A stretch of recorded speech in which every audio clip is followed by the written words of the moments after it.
Sky's the limit. Then party, I am in it. Feeling sky's the limit. Then party, I am in it. Feeling sky's the limit. Then party, I am in it. Last night I met the girl, so I guess now I'm gonna get. Last night I met the girl, so I guess now I'm gonna. Feeling sky's the limit. Then party, I am in it. Feeling sky's the limit. Then party, I am in it. So right now guys, it's Friday and we'll be doing back and legs. And yung first exercise natin for today will be squats. So usually ginagawa ko is inuuna ko talaga yung mga mahihirap na exercises, compound exercises. In my case, it's heavy squats. So yeah. And as always, before engaging with heavy compounds, never forget to warm up and stretch. So usually yung first warm up that I do before I do legs is yung tinatawag na world's greatest stretch. So I think you're familiar with this one. Place your foot like this and then stretch your arm down. And then, you know, I usually do around 5 reps with each side. 3, 4, 5. Yeah. And afterwards, the other side na naman. 2. Then usually kasi I have a very restricted hip. So ang tawag ko dito is the butt rider. So kung naglalaro ka ng Dota, you're familiar with this character. The butt rider yung tawag ko dito. I do this to open up my hips and mawala yung parang yung hip impingement when I do heavy squats. Just feel the stretch dito sa singit nyo. Yes sir. And then nagmo-mobilize ako dito when I do heavy squats. Yan. Okay. So this is my usual warm-up routine kapag nagsa-squat ako or nagle-legs ako. Yan. So, by the way, yung hips ko kasi, I don't have a great hip and ankle mobility. So, usually when I squat, gumagamit ako ng plates to raise my heels up.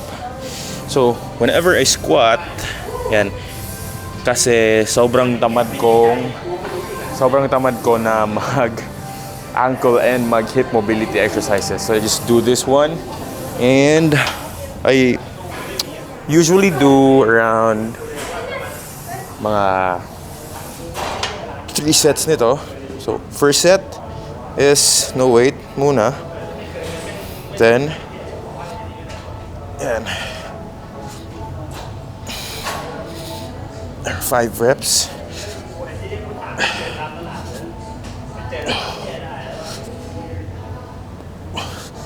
So usually the factor na pinakaayaw ko when I do squats talaga is yung hips ko talaga. It's because yun nga, I have a hip impingement and yeah, I do this dynamic leg swings. So yung gagawin nyo, you can also do 5 to 10 minutes of treadmill, then do sideways na leg swings. Eto. Just to loosen up ng konti yung leg muscles mo. And you can do 5 to 10 minutes of treadmill or stationary bike to warm up. Pero tamad ako eh. So I usually skip that part. And usually I do 2 machines before I do heavy squats. So punta tayo doon. To warm up dito sa when I do leg days, gumagamit ako ng 2 machine na to. And I do light weights and high reps just to warm up my quads before I do heavy squats. So usually I do 10 reps dito na light weight lang, moderate weight. again, you don't need to go crazy sa warm-ups because you don't want to fatigue yourself before actually doing the exercise. Yan. Usually 10 reps na ang ginagawa ko dito. Just one set. Okay, the goal is to warm up, not to fatigue the muscles. Yan. So, I'm done with my usual warm-up routine. So, ginagawa ko dito this time is the first set ko dito is no weight. So usually I do another 2 or 3 sets depende sa mood ko. So yung first set na warm-up ko dito, 2 plates kasi yung squat ko. I know it's not that heavy. Like, I have small I have small legs. Kasi when I started out, I really hated legs. So I often skipped leg days. So right now, since nag-lean bulk ako, I'm trying to make up for it. 1 or 2 reps. Right. So also, yung pinakagusto ko dito sa microphone ng DJI is magnetic siya. So, yan. I actually can put this here. Yan. Alright, first set of my squat warm-up.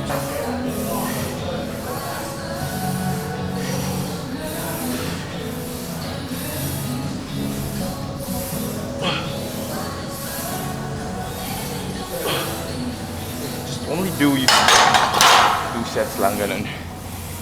And I'll probably do 2 more warm-up sets and then yung working set. So, see you sa working sets.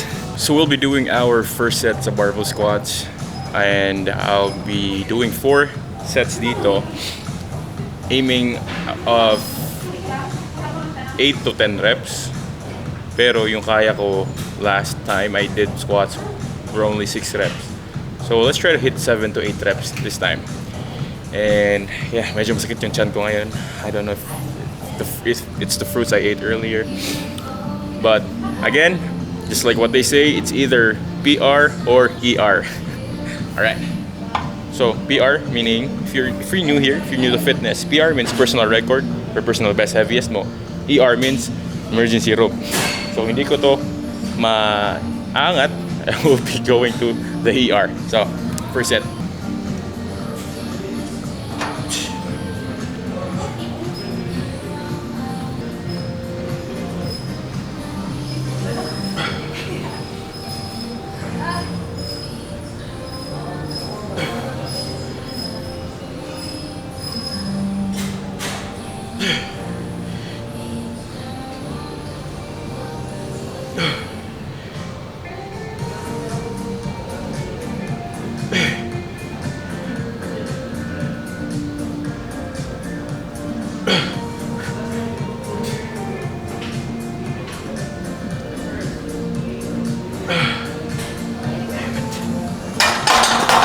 So 7 reps, not bad.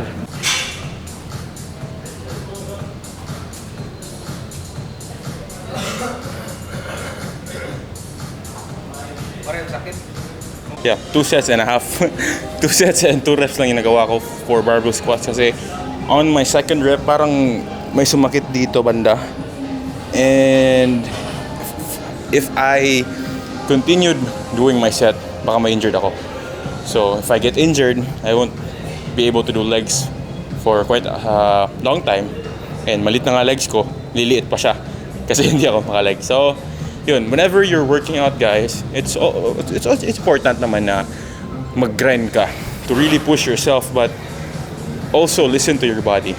Kasi if tingin mo parang may something, don't really need to push yourself kasi nga if you get injured, you won't be able to go to the gym na, and you'll be taking a week off, 2 weeks off, and worst case scenario, months off, depende sa injury nyo.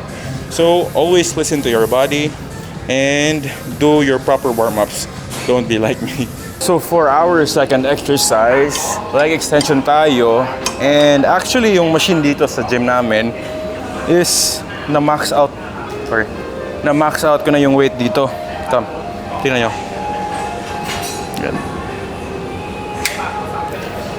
So actually, ewan ko, baka sa pulley system na to, na 130 kilos naman nakalagay, but hindi siya ganun kabigat. So, na-max out ko na yung weight dito sa leg extensions nila. So, yung gagawin ko, 3 sets na ako dito. So, usually I do 8 to 10 reps dito sa leg extensions. Pero yun nga, since max out ko na, and I can do more than 10 reps, I add partial reps to failure to really stimulate my quads. Kasi, yun nga, max out na eh. Wala nang challenge. Alright.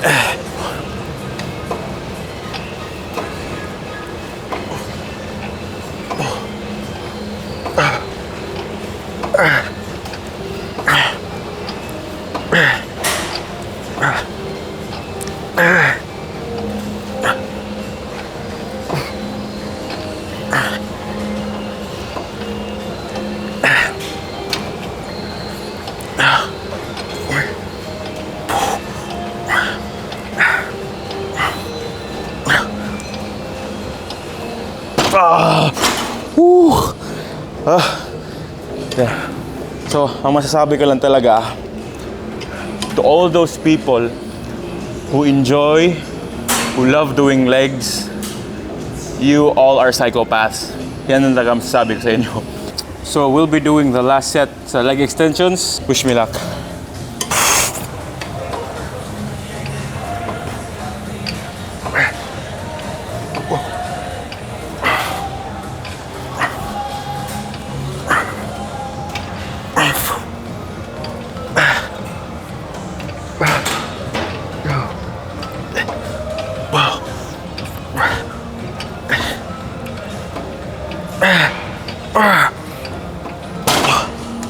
Damn. Whew.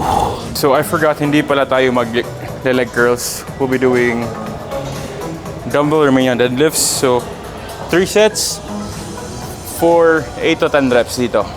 So I like to use straps kasi bumibigay na yung grip ko when I'm doing Romanian deadlifts, pero kaya pa. So pro tip pala, you should use lifting straps if and only if, number 1, matagal ka na nag-gym and mabigat na yung binubuhat mo, and let's say for example, kayang-kaya pa sa hamstrings or sa glutes mo yung Romanian deadlift pero hindi na kaya sa grip mo, then you should use lifting straps. Or kapag naglalat pulldowns ka, kaya pa sa back mo, sa lats mo, pero bumibigay yung grip mo, you should use lifting straps. But if you're a beginner, I really don't recommend using lifting straps at first kasi hindi pa ganun kabigat yung binubuhat mo, and to develop your grip and your forearm talaga. So, pro tip.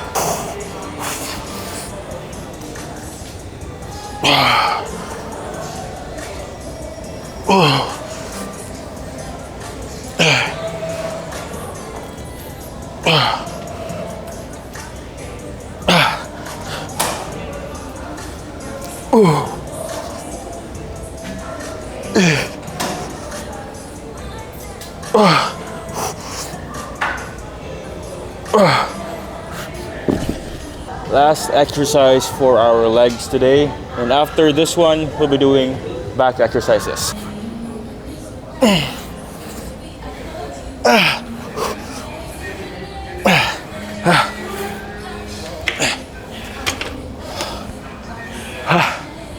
That's 3 sets done. Next exercise will be straight arm push downs. By the way guys, dalawa yung klaseng gym rats na nagpupunas ng pawis. Yung unang type na nagpupunas ng pawis is yung walang abs. So what they do is they do it like this. Yan. Yung pangalawang tao na nagpupunas ng pawis is yung may abs. So they do it like this. Yan. So watch out for those people. So yung first back exercise natin will be straight arm push downs using cable. Using itong cable machine. So usually kasi sa exercises talaga, you must prioritize compound lifts before doing isolation. But in this case, I prefer doing this one to better pre-fatigue my lats. Para by the time magla-lat pull down ako, I feel my lats much better. So that's, in my case, that's my opinion then. So 3 sets of 8 to 12 reps dito. Stretch your lats all the way up, and then squeeze your lats.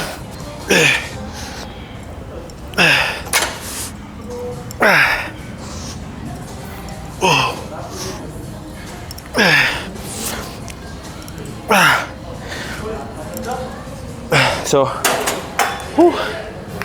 first set done. 2 more sets to go. So since tapos na tayo sa first back exercise natin, which is yung straight arm push down, medyo pre-fatigue na yung lats ko. And yung next naman natin is yung cable lat pull downs. And since merong gumagamit, usually what I do kapag merong gumagamit is I try and ask permission na makisingit sa sets nila. Kasi ang tawag dito, I make it to a point na hindi nasisira yung workout structure ko. So kasi lahat ng workouts ko, it's all arranged talaga in order according to its priority. So I rarely disrupt the order sa exercises ko. So rare occasions lang talaga pag nagmamadali ako. But in this case, usually I try to sneak in sa workouts ng iba. So let's try to ask them. Excuse me, can I work with you guys here? Can you take turns? But, last set na lang. Sige, sige. Last set na lang. Sige, sige. This one. So for this one, we will be doing 3 sets of cable lat pull down. So wide grip yung gagamitin natin. And I tend to use lifting straps just because my grip strength is in the way. Yan. So pro tip pala when you're doing lat pull downs, basically sa lahat ng lifts, never ever na wag nyong madiliin yung reps nyo. Take your time, feel the contractions of your muscles, and control yung negatives, yung concentrics. Control nyo yun. Yan. So when doing lat pull downs, try to hit your upper chest as much as possible. Yan. And then what I love to do here is I stretch my lats all the way up, and then I squeeze. Control.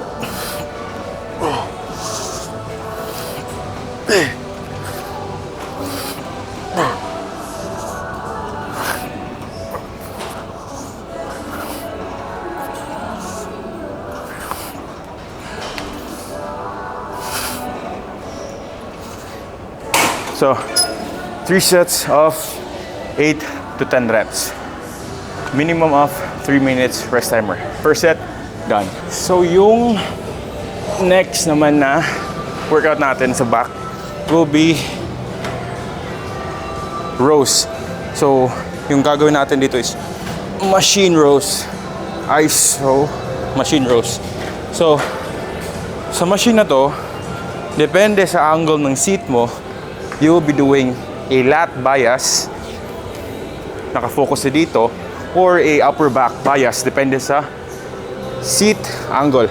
So in this case, wait lang, I'll transfer the mic. Yan. Again, shout out sa DJI, ganda ng mic nyo kasi magnetic.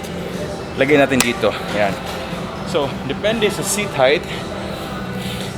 If my seat dito is medyo mataas, and when I pull the weight and it's much closer sa katawan ko, it will be more of a lat bias na row.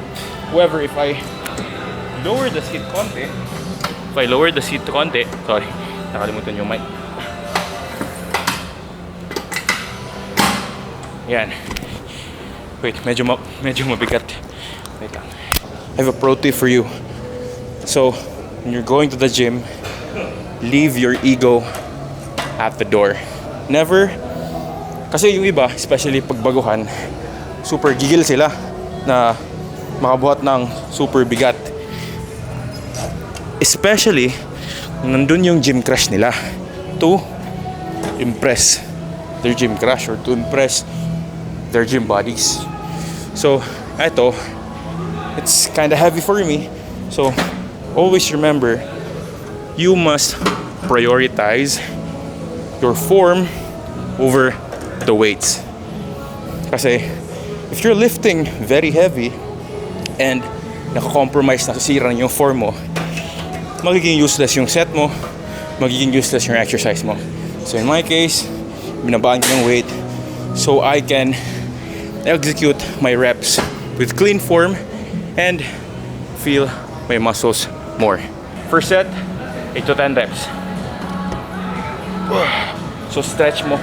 When you're doing rows, para mas maganda yung contraction ng upper back mo, yung muscles mo, what I do is I roll my shoulders forward, and when I pull, I retract my scapula or I retract my scapula shoulder blades. So ito, roll my shoulders forward, pull my shoulders blade.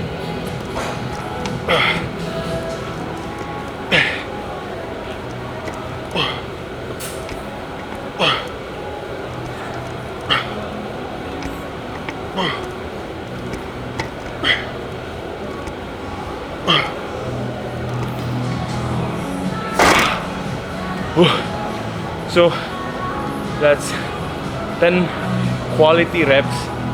We'll be doing 5 sets of these.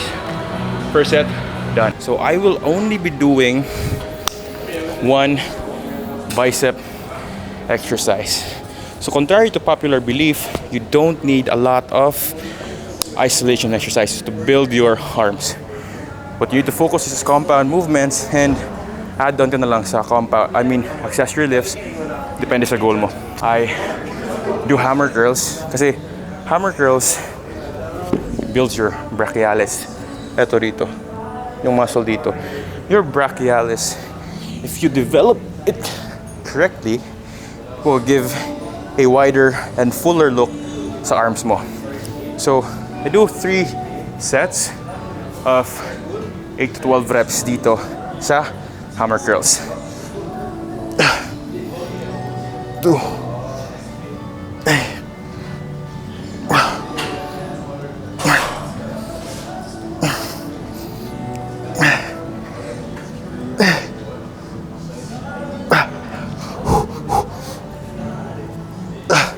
So what I love about hammer curls is it not only builds your brachialis but it also develops your forearm.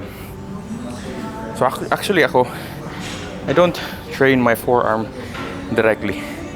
So this will be our second to the last exercise, and yung last exercise natin will be cable face pulls for our rear delts, and that's it. So this will be our last set for our cable face pulls. So we'll be doing 3 sets dito, 8 to 12 reps, moderate weight, to finishers sa rear delts natin.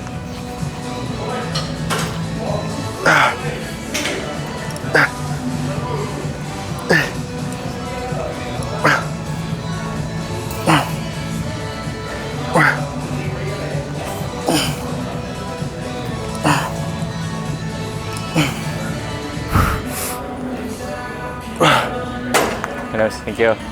So,